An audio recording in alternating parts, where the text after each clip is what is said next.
Mark?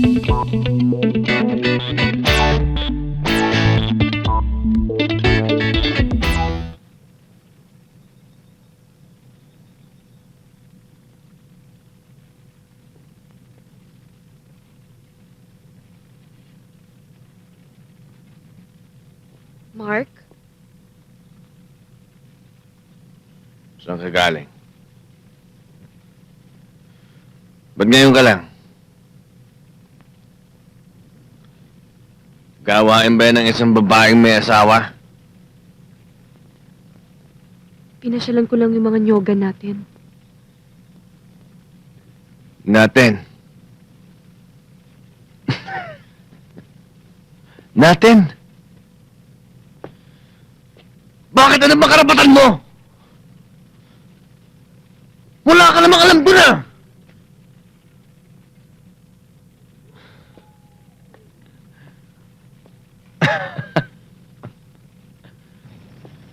Baka naman gusto mo na rin gawin sa akin. Pati trabaho ko. Hindi, Mark. Tumutulong lang naman ako eh. Tumutulong. Bakit ba kung magsalita ka parang hindi mo ako asawa? Tumutulong o nanlalalaki ka?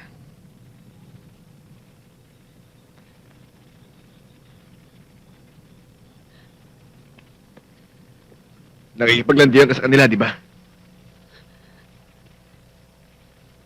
Di ba? Ha? Ha? Sino ba talaga? Sino ba sa kanila, Lucy? Mark! Biting ka ba sa akin? Biting ka ba sa akin? Hindi. Mark, wala. Pwes magsasawain kita ngayon. Asawa mo? Asawa nga ba kita? Hindi kita asawa! Mark, wala.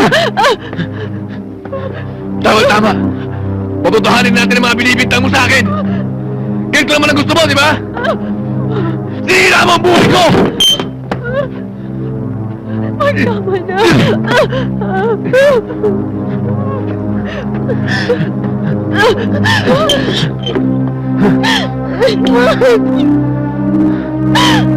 Kaya mahanap ko lang naman ang gusto mo, di ba?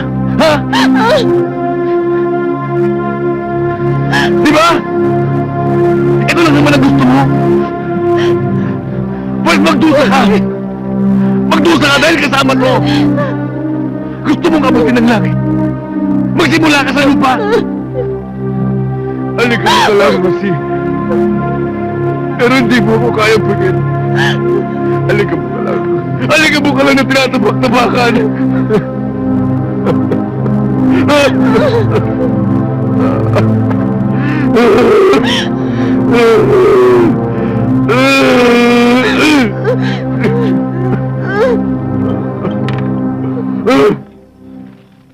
Tarantadong yun ah. Gusto mo patayin ko na? Teddy, huwag ka magpadalos-dalos.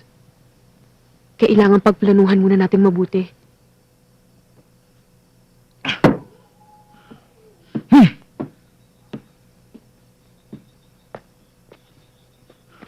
Lucy, naaawa na ako sa'yo.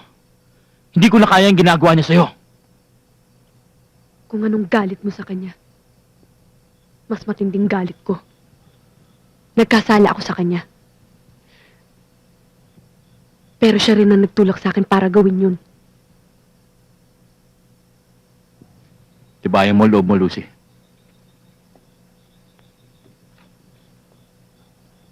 Naging biktima rin ako ng kahambugan ng pamilyang yan. Bata pa lang ako. Naranasan ko ng pang-aapi nila. Nung mamatay si inay, humingi kami ng tulong. Wala silang ibinigay. Kaya dapat na mamatay ang Mark na yan. Teddy, uunahin ko munang idemanda si Mark ng marital rape.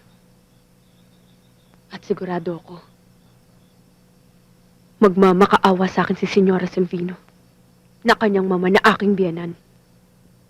At sinisiguro ko, tayong dalawa magpapakasaya at magsasalo sa kanilang kayamanan.